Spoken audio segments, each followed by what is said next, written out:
ఆరోగ్యమే మహాయోగం కార్యక్రమానికి స్వాగతం.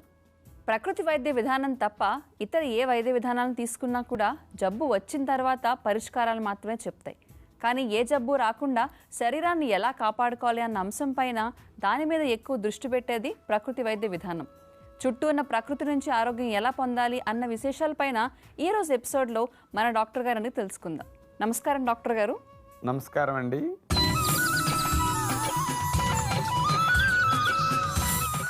డాక్టర్ గారు, అయ్యా, పూర్వం పెద్దవాళ్ళు ఒక సామెత చెప్పేవారట, 4 రాళ్ళు వెనకేసుకుంటే బాగుంటుంది అని. అవునమ్మా. అది కొంచెం సీరియస్గా తీసుకుని ఈ మధ్య మా అలవాట్ల వల్ల, ఆహారపు అలవాట్లు, జీవనశైలి విధానాల్లో మార్పుల వల్ల రాళ్ళు వెనకేసుకోవడం ఏమో కానీ పొట్టలోను, కిడ్నీలోను, గాల్ బ్లాడర్ లాంటి సమస్యలు ఎక్కువ తలెత్తున్నాయి. అవునమ్మా. మరందుకే ఇలాంటి సమస్యలు రాకుండా ఉండాలంటే అవి ఎందుకు వస్తే తెలుసుకోవడం ఇంపార్టెంట్ కదా. అవునమ్మా. ముందుగా ఈ గాల్ బ్లాడర్లో స్టోన్స్ అనేవి ఎందుకు వస్తాయో దాని కారణాలు చెప్తారండి? మనము తిన్న ఆహారంలో ఉండే కొవ్వు నరిగించడానికి లివర్ పైత్యరసాన్ని, బైల్ని తయారు చేస్తుంది. ఆ బైల్లో కూడా కొంత కొలెస్ట్రాల్ అనేది ఉంటుంది. ఈ బైల్ జ్యూస్ తయారైనప్పుడు కొద్దిగా పలుచగా ఉంటుంది. మనం ఎప్పుడు ఆహారం తింటామో ఆ తిన్న ఆహారంలో ఎంత కొవ్వు ఉంటుందో, ఎప్పుడు ప్రేగుల్లోకి వస్తుందో అప్పటికప్పుడు తయారు చేసి ఇవ్వటానికి ఇది లేట్ అవుతుందేమోనని గాల్ బ్లాడర్ అనే ఒక సంచిని, పసరతిత్తిని బాడీ తయారు చేసింది. కాబట్టి ఈ లివర్ పైత్యరసం తయారు చేసి గాల్ బ్లాడర్లో స్టోర్ చేసి రెడీగా ఉంచుతుంది. మనం ఎప్పుడన్నా ఆహారంలో కాస్త మైసూరు బజ్జీలు, పూరీలు తిన్నామనుకోండి, అక్కడికి సిగ్నల్స్ వస్తాయి. నువ్వు ఓటీ మీద ఓటీ చేయాలి, రెడీగా ఉండు, పంపు, బోళ్ళు నూనె వచ్చేసింది నా దగ్గర, కానీ సిగ్నల్స్ వచ్చేస్తాయి. అప్పుడు ఈ పైత్యరసం గాల్ బ్లాడర్లో స్టోర్ అయ్యి ఉంది కాబట్టి రెడీగా స్టాక్ అనమాట. ప్రేగుల్లోకి వచ్చేసరికి ఇది రెడీగా వదలాలి జర్నీ చేయడానికి. ఇప్పుడు చూడండి, గాల్ బ్లాడర్ పైత్యరసాన్ని ప్రేగుల్లోకి వదలటానికి ఎలా ముడుచుకుంటున్నదో అలా ముడుచుకుని ఈ పైత్యరసం చక్కగా చిన్న ప్రేగుల్లోకి వెళుతుంది అనమాట. దీని కొరకు స్టోర్ చేసుకోవడానికి గాల్ బ్లాడర్ అనే సంచి కావాలి. ఈ పల్చగా తయారైన పైత్యరసము లివర్లో నుంచి గాల్ బ్లాడర్లోకి వచ్చాక నిలవ ఉన్నప్పుడు కొంత నీటి శాతాన్ని గాల్ బ్లాడర్ తగ్గించగలుగుతుంది. ఇందులో ఉండే పైత్యరసం కూడా కొద్దిగా చిక్కగా అవుతుంది. ఇది ఈ గాల్ బ్లాడర్ యొక్క ఉద్దేశం. ఈ గాల్ బ్లాడర్లోకి వచ్చే పైత్యరసంలో కొలెస్ట్రాల్ అవసరానికి మించి ఎక్కువ మోతాదులో కనుక ఉండొచ్చిందనుకోండి, పైత్యరసం గాల్ బ్లాడర్లో నిలవ ఉండటం వల్ల నిలవ ఉన్నప్పుడు కొద్దిగా చిక్కబడి ఆ చిక్కబడ్డ దాంట్లో ఉండే కొలెస్ట్రాల్ వల్ల గాల్ బ్లాడర్లో రాళ్ళు ఏర్పడతాయి. ఓవరాల్గా చూస్తే క్లుప్తంగా ఇది. మరి డాక్టర్ గారు, అయ్యా, కిడ్నీలో స్టోన్స్ అని కూడా అంటూ ఉంటారు కదా, అవును, వాటికి వీటికి ఏమైనా తేడా ఉంటుందంటారా? కిడ్నీలో స్టోన్స్ కాల్షియము, ఆక్సలేట్స్ ఇలాంటి వాటి కలయిక వల్ల ఏర్పడుతూ ఉంటాయి. కానీ గాల్ బ్లాడర్లో స్టోన్స్ ఎక్కువగా తయారయ్యేది కొలెస్ట్రాల్ స్టోన్సే. 3 రకాలుగా గాల్ బ్లాడర్లో స్టోన్లు తయారయ్యే అవకాశం ఉందని ప్రస్తుతం లెక్కలు చెప్తూ ఉన్నాయన్నమాట. ఓకే. మొట్టమొదటిది కొలెస్ట్రాల్ స్టోన్స్. 70% జనాలకు వచ్చే రాళ్ళు కొలెస్ట్రాల్ వల్లే. అంటే ఇందులో ఏముంటుంది, 70% కొలెస్ట్రాల్, 20% బైల్ పిగ్మెంట్స్ అంటే పైత్యరసంలో ఉండే ఇతర లవణాలు ఇట్లాంటివి అనేకం, 10% అదర్స్ ఉంటాయి. అంటే మేజర్ షేర్ కొలెస్ట్రాల్ కాబట్టి కొలెస్ట్రాల్ స్టోన్స్ అంటారు. రెండవ రకం పిగ్మెంట్ స్టోన్స్ అంటారు. 20% కొలెస్ట్రాల్ ఉంటుంది, బైల్ పిగ్మెంట్స్ 70%, 60% ఉంటాయి. ఓకే. అదర్స్ 10% అట్లా ఉంటాయి. ఈ రెండో రకం స్టోన్స్. మూడో రకం స్టోన్స్ అంటే మిక్స్డ్ స్టోన్స్ అనమాట. అంటే ఇవి కొంచెం వేరియేషన్స్ ఉంటాయి ఈ మూడిట్ల పర్సంటేజ్లో. ఈ మిక్స్డ్ స్టోన్స్, ఈ 3 రకాల స్టోన్స్కిను కిడ్నీలో స్టోన్స్కి కంప్లీట్ డిఫరెంట్ అనమాట. అది ఎక్కువ మందికి వచ్చేది గాల్ బ్లాడర్లో స్టోన్స్, కొలెస్ట్రాల్ స్టోన్స్ అని మాత్రం ఎక్కువ భాగం మరవకూడదు. మరి డాక్టర్ గారు, ఇదంతా విన్న తర్వాత ఒకటే అనిపిస్తూ ఉంటుంది, ఏ ఆహారం తీసుకుంటే స్టోన్స్ రావు, లేదంటే ఏ ఆహారాన్ని అవాయిడ్ చేయాల్సి వస్తుంది అని చెప్పి. అవునమ్మా. మరి అందుకే ఎలాంటి ఆహార నియమాలు పాటిస్తే బాగుంటుందంటారు? మీరు అడిగిన దానికమ్మా, పోషకాలు ఉన్న ఆహారం గాల్ బ్లాడర్లో స్టోన్స్ పెరగకుండాను లేని వారికి రాకుండా చేయడానికి అంత ఉపయోగపడదేమో, కానీ ఫైబర్ ఎక్కువగా ఉన్న ఆహారాలు తింటే స్టోన్స్ పెరగకుండా ఉంటాయట ఉన్నవారికి, లేని వారికి భవిష్యత్తులో రాకుండా ఉంటాయని సైంటిఫిక్గా స్టడీస్ నిరూపిస్తున్నాయమ్మా. కానీ ఇందాక మీరు చెప్పినట్టుగా చూసుకుంటే కనుక కిడ్నీలోనేమో కాల్షియం, గాల్ బ్లాడర్లోనేమో రసాల వల్ల ఏర్పడుతుంది. దీనికి ఫైబర్కి సంబంధం ఏంటంటారు? ఫైబర్ ఎక్కువ ఉన్న ఆహారం తీసుకున్నప్పుడు ఈ ఫైబర్ ప్రేగుల్లోకి వెళ్ళి మనం తిన్న ఆహారంలో ఫ్యాట్ ఏదైనా ఉంటే కొవ్వు, ఈ కొవ్వుని ప్రేగుల్లో నుంచి అబ్జార్బ్ కాకుండా లివర్లోకి వెళ్ళటానికి అవకాశం లేకుండా ఆపేస్తుంది. ఓకే. లివర్లోకి ఫ్యాట్ వెళ్ళలేదనుకోండి, మరి కొలెస్ట్రాల్ ప్రొడక్షన్ లివర్లో తయారవుతుంది ఎక్కువ. కాబట్టి ఫ్యాట్ వెళ్తేనే ఎక్కువ కొలెస్ట్రాల్ తయారవుతుంది. అందుకని ఫ్యాట్ అబ్జార్ప్షన్ ఫైబర్ తగ్గిస్తుంది. కాబట్టి లివర్లో కొలెస్ట్రాల్ ప్రొడక్షన్ తగ్గుతుంది. కొలెస్ట్రాల్ ప్రొడక్షన్ తగ్గేసరికి ఆటోమేటిక్గా పైత్యరసంలో కొలెస్ట్రాల్ బయలు జ్యూస్లోకి తగ్గుతుంది అన్నమాట. ఇది ఒక రీజన్. ఇక రెండవదండి, మనము తిన్న ఆహార పదార్థాల్లో ముఖ్యంగా కార్బోహైడ్రేట్స్, పిండి పదార్థాలు చక్కెరగా మారతాయి. ఈ చక్కెర పీచు లేనప్పుడు స్పీడ్గా బ్లడ్లోకి వెళ్ళిపోతాయి. లివర్లోకి ఒక్కసారి షుగర్ లోడ్ ఎక్కువైపోతుంది. అప్పుడు దీన్ని లోడ్ తగ్గించుకోవటం కోసం ఫ్యాట్గాను మరి కొలెస్ట్రాల్ గాను అక్కడి నుంచి కన్వర్ట్ చేసేస్తూ ఉంటుంది లివర్. అదే ఈ ఫైబర్ ఉన్న ఫుడ్ తిన్నామనుకోండి, బ్లడ్లోకి గ్లూకోజు మళ్ళీ లివర్లో గ్లూకోజ్ స్పీడ్గా వెళ్ళనివ్వకుండా ఈ ఫైబర్ ఆపేస్తుంది. అందుకని కొలెస్ట్రాల్ ప్రొడక్షన్కి కంట్రోలింగ్ పవర్ ఆటోమేటిక్గా ఈ ఫైబర్ చేస్తున్నది అనమాట. ఇది రెండవ రీజన్. ఇక మూడవ ప్రత్యేకమైన రీజన్ ఏమిటంటే, మనం తిన్న ఆహార పదార్థాల్లో ఉన్న పీచులు పెద్ద ప్రేగుల్లోకి వెళ్ళి పెద్ద ప్రేగుల్లో ఉండే బ్యాక్టీరియా ద్వారా ఈ ఫైబర్ పర్మెంట్ అయ్యి ప్రొపియోనేట్ అనేది పెద్ద ప్రేగుల్లో విడుదలవుతుంది.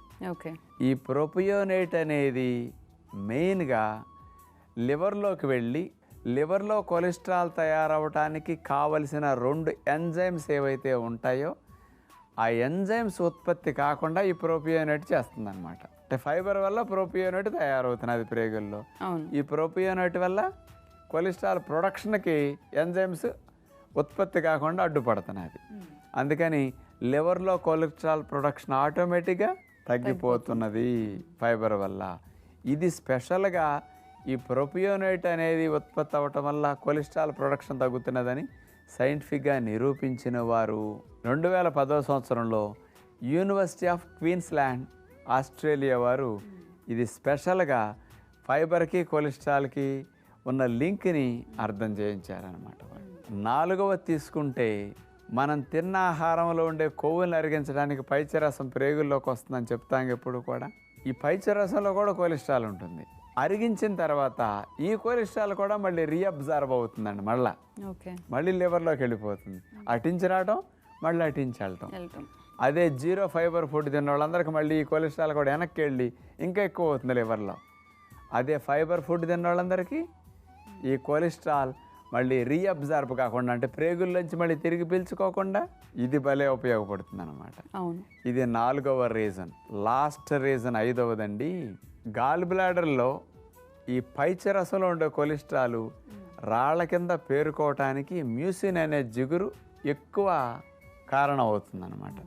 ఎవరికైతే ఈ మ్యూసిన్ అనే జిగురు ఎక్కువ ఉత్పత్తి అవుతుందో వాళ్ళకి రాళ్ళు తయారవుతాయి. మ్యూసిన్ అనే జిగురు తక్కువ తయారైతే వాళ్ళకి రాళ్ళు పేరుకోవటానికి ఛాన్స్ ఉండదు. ఈ ఫైబర్ వల్ల మ్యూసిన్ అనే జిగురు లివర్లో ఇన్ఫ్లమేషన్ రాకుండా రక్షించటం వల్ల ఈ మ్యూసిన్ అనే జిగురు తక్కువ తయారవుతుందంట ఫైబర్ వల్ల. అందుకని ఫైబర్ ఫుడ్ తీసుకోవడం వల్ల గాల్ బ్లాడర్లో రాళ్ళు రాకుండా ఈ మ్యూసిన్ అనేది బాగా తక్కువ ఉత్పత్తి హెల్ప్ చేస్తున్నదని సైంటిఫిక్గా ఉందన్నమాట. అందుకని 5 రకాలుగా ఫైబర్ ఉపయోగపడుతున్నది. మరి డాక్టర్ గారు, మీరు చెప్పినట్టుగా ఫైబర్ ఎక్కువ ఉన్న ఆహారం తీసుకుంటే కనుక రాకుండా నివారించుకోవచ్చు.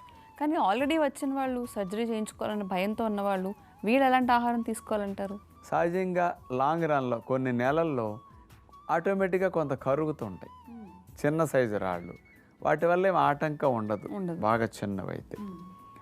అదే కనుక కొంతమందికి రాళ్ళుండి అసలు నొప్పి లేకుండా సైలెంట్ స్టోన్స్ లాగా సంచిలో పడి అడుగుని ఉంటాయి. దానివల్ల నొప్పి లేదు కాబట్టి ఆపరేషన్ జోలికి వెళ్ళక్కర్లా. అందుకని స్టోన్స్ రాకుండా ఆపడానికి, ఉన్న స్టోన్స్ పెరగకుండా ఆపడానికి ఫైబర్ పనికొస్తుంది. కానీ ఈ స్టోన్స్ కంప్లీట్గా కరిగిపోవటానికి ఉపయోగపడుతుందా లేదా అనేది ఇంకా క్లియర్గా తెలియదు అన్నమాట. ఇక నొప్పి లేకుండా ఉంటే వదిలేసి ఊరుకోండి, వాటంతట అవే పోతే ఉంటే ఉంటాయి. సైలెంట్ స్టోన్స్ వల్ల నష్టమేమీ లేదనమాట. ఓకే. ఈ విషయంలో ఇట్లా శ్రద్ధ పెట్టగలిగితే కంగారు పడకుండా ఉంటే మంచిదన్నమాట. విన్నారు కదండి, సాధారణంగా సంపూర్ణ ఆరోగ్యానికే ఫైబర్ ఎక్కువ ఉన్న ఆహారం తీసుకోవడం మంచిది. అందులోనూ గాల్ బ్లాడర్ స్టోన్స్తో బాధపడే వాళ్ళు, లేదంటే ఈ ఇబ్బంది రాకుండా ఉండాలనుకునే వాళ్ళందరూ కూడా ఈ ఫైబర్ ఎక్కువ ఉన్న ఆహారాలు తీసుకుంటే గనక ఆరోగ్యంగా ఉండే అవకాశాలు ఎక్కువగా ఉంటాయి. మరి మనందరికీ ఎంతో ఆరోగ్యాన్ని ప్రసాదించే ఫ్లాక్స్ సీడ్ బార్ని తయారు చేసుకునే విధానం ఏంటో మన సూపర్ ఫుడ్ వంటిల్లే వైద్యశాలలో చూసేద్దాం.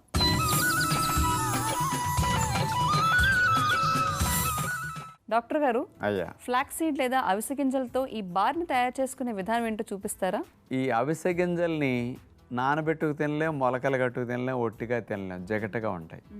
వేపితేనే ఈజీగా తినగలుగుతాం. ఓకే. వేపినప్పుడు ఒట్టిగా తింటే బాగోదు కాబట్టి బార్లా చేసి తింటే ఎవరైనా నాకు బాగోదు అనకుండా తినేస్తారు. ఈ ఫ్లాక్స్ సీడ్ బార్ని నేను ఒక కొత్త పేరు పెట్టి చెప్తాను. అప్పుడు ఒమేగా-3 ఫ్యాటీ యాసిడ్ బార్ అని చెప్పొచ్చు అనమాట. అంటే రిచ్గా ఒమేగా-3 ఫ్యాటీ యాసిడ్స్ ఉన్నది చేపల్లో కంటే ఎన్నో రెట్లు ఎక్కువ అవిసె గింజల్లో ఉంటాయి. ఆ బార్ హెల్దీగా ఎలా చేయాలో చూడండి. ఫ్లాక్స్ సీడ్ ప్రోటీన్ బార్ తయారు చేయడానికి కావాల్సిన పదార్థాలు: ఫ్లాక్స్ సీడ్స్ అవిసె గింజలు 1 కప్, బ్లాక్ డేట్స్ 1 కప్, వేరుశనగ పప్పులు 1/2 కప్, బాదం పప్పులు 1/2 కప్, వాల్నట్స్ 1/2 కప్, కిస్మిస్ 1/2 కప్, నువ్వులు 1/2 కప్, గుమ్మడి గింజల పప్పు 1/2 కప్. ముందుగా మనం ద్వారగా వేపించిన వేరుశెనగ పప్పుల్ని మిక్సీ జార్లో వేసేసి పీనట్ బటర్ అయ్యే విధంగా అలా చేసుకున్నాం. ఇక అవిసె గింజల్ని నాన్ స్టిక్ పాత్రలో సిమ్లో పెట్టి మెల్లగా కదుపుకుంటూ వేడి చేయాలి.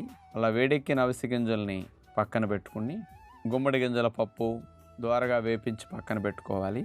తర్వాత నువ్వుల్ని అదే మాదిరిగా వేడి చేసి తీసుకుంటాం. వాల్నట్స్, ఇవి కూడా ఒమేగా-3 బాగా రిచ్గా ఉంటుంది ఇందులో.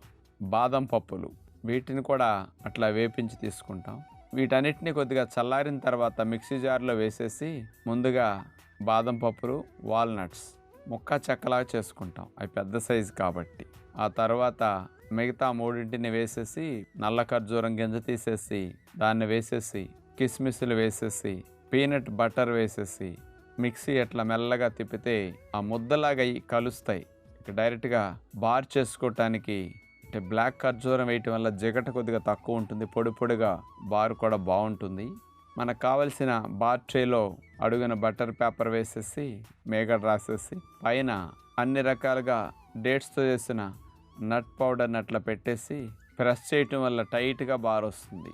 అలా చేసిన తర్వాత దాన్ని ఒక ట్రేలో పెట్టేసి రివర్స్లో అట్లా తిప్పేస్తే చక్కగా మనకు కావలసిన షేపులో బార్ని కట్ చేసుకోవచ్చు. పిల్లలకి మామూలుగా అవిసె గింజలు తినమంటే తినరు కదా, ఇలా పెట్టినప్పుడు ఆటోమేటిక్గా తినేస్తారు. గుండె జబ్బులు రాకుండా, పక్షవాతాలు రాకుండా, మతిమరుపు రాకుండా, brain cells, nerve cells damage అవ్వకుండా మంచి ఒమేగా-3 ఫ్యాటీ యాసిడ్ని ఇస్తూ హై ప్రోటీన్ ఇచ్చే, యాంటీ ఆక్సిడెంట్స్ని రిచ్గా అందించే ఈ ఫ్లాక్స్ సీడ్స్ ప్రోటీన్ బార్ ఇంట్లో చేసుకుని గర్భవతులకి, పిల్లలకి, బాలింతలకి, సన్నగా ఉన్నవారికి, బరువు బలం పెరగాల్సిన వాళ్ళందరికీ పెట్టగలిగితే చాలా చాలా మంచిది. గుండె జబ్బులు వచ్చేవారు, అట్లాగే కొలెస్ట్రాల్ రక్తనాళాల్లో పేరుకునేవారు, బ్రెయిన్కి రకరకాల ఇబ్బందులు వచ్చేవారు ఈ బార్ గనక తింటే ఒమేగా-3 ఫ్యాటీ యాసిడ్ వల్ల ఈ ఫలితాలన్నీ గుండెకు మెదడుకు మంచిగా పొందొచ్చు అనమాట, అటు నరాలకు కూడా. కాబట్టి తప్పనిసరిగా ఈ బార్ని అందరిళ్లలో చేసుకుని భోజనమయ్యాక అంత తింటూ ఉంటే మంచిదని గ్రహించండి. చూసారు కదండి, ఎంతో రుచికరంగా ఉండి ఆరోగ్యానికి ఎంతగానో తోడ్పడే ఈ ఫ్లాక్స్ సీడ్ బార్ని తయారు చేసుకునే విధానం ఏంటో. మరి ఈ రెసిపీని ఈరోజు మీ ఇంట్లో ప్రయత్నించి చూడండి. ఇలాంటి మరెన్నో రెసిపీస్ చూడాలనుకుంటే Z5 యాప్ని డౌన్లోడ్ చేసుకుని ఆరోగ్యమే మహాయోగం కార్యక్రమాన్ని తప్పనిసరిగా చూడండి. ఆరోగ్యమే మహాయోగం కార్యక్రమంలో సంపూర్ణ ఆరోగ్యం కోసం మనం ప్రతిరోజు ఎన్నో యోగాసనాలు, వ్యాయామాలు నేర్చుకుంటున్నాం. మరి ఈరోజు దానిలో భాగంగా నడుము నొప్పిని తగ్గించే వ్యాయామాలు ఏమైనా ఉన్నాయేమో తెలుసుకుందాం.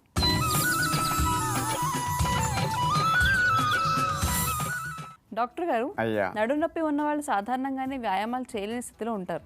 మరి వీళ్ళకు కూడా సులువుగా చేసుకోగలిగే వ్యాయామాలు చూపిస్తే బాగుంటుంది కదా. ఆసనాలంటే కొంతమందే వేయగలుగుతారు, కొందరు వేయలేకపోవచ్చు. అవును, కానీ వ్యాయామాలంటే ఎవరైనా సులభంగా చేసుకోవచ్చు. అంచేత నడునొప్పితో బాధపడేటప్పుడు ఉపశమనానికి ఉపయోగపడే కొన్ని స్పెషల్గా చేయగలిగే సులభమైన వ్యాయామాలు ఎలా చేయాలో చూడండి. నడుము నొప్పితో బాధపడే వారికి కొంచెం పొట్ట తగ్గాలన్నా, సాగిన బొజ్జు కొద్దిగా బిగవాలన్నా అన్ని వ్యాయామాలు చేయకూడదు, నడునొప్పి ఎక్కువ అవ్వకూడదు. నడుము నొప్పి పెరగకుండా పొట్టకు ఉపయోగం కలిగించే 4 విధాలైన టెక్నిక్స్ వ్యాయామాలు ఇప్పుడు చూపిస్తున్నాం. మొట్టమొదటిది, వెళ్ళకి ఇలా పడుకుని కాళ్ళు దగ్గర పెట్టేస్తాం. తర్వాత 2 మోకాళ్ళు మడిచి పాదాలని కొంచెం సీటు దగ్గరకు అట్లా లాక్కుంటాం. ఇలా కాళ్ళని మడవటం వల్ల నడుము నొప్పి రాదనమాట.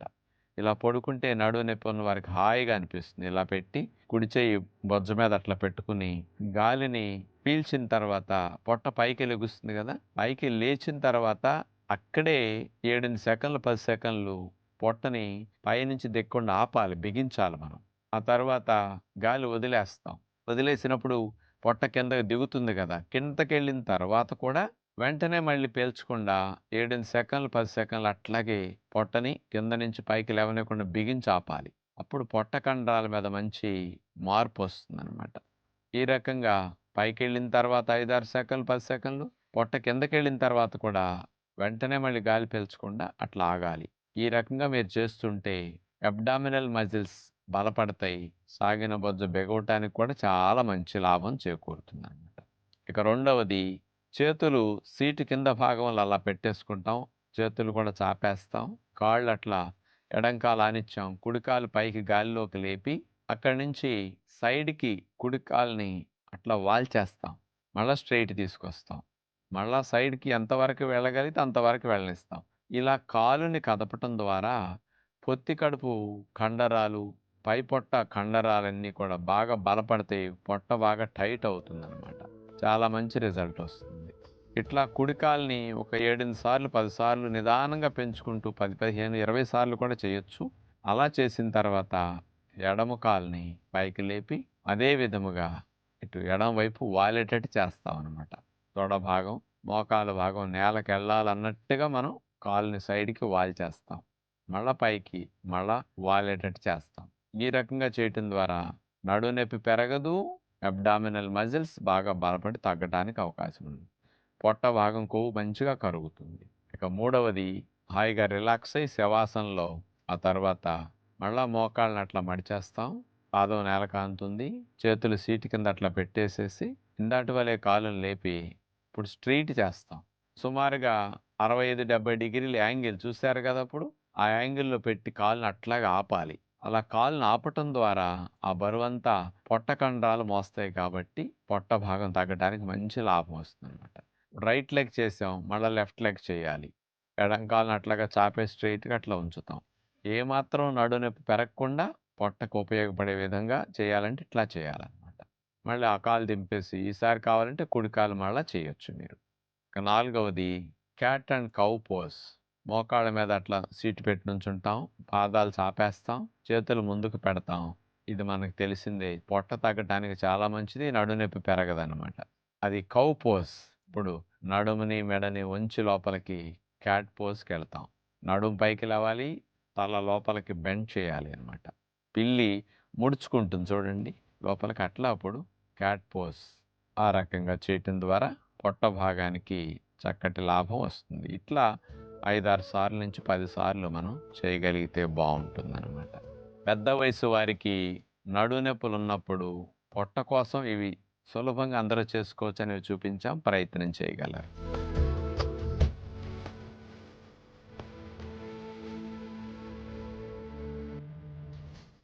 ఇలాంటి వ్యాయామాలు తెలుసుకుంటే ఆసనాలు కూడా వ్యాయామాలకు జోడించి ప్రతినిత్యం మీరు చేయగలిగితే తక్కువ టైంలో ఎక్కువ ఫలితాన్ని, బ్యాక్ పెయిన్ నుండి ఉపశమనానికి మీరు పొందొచ్చు అన్నమాట. చూసారు కదండి, నడుము నొప్పితో ఇబ్బంది పడే వాళ్ళందరూ కూడా డాక్టర్గా చూపించిన ఈ వ్యాయామాలను చేసుకుంటే ఆ నొప్పి నుంచి త్వరగా ఉపశమనం పొందొచ్చు.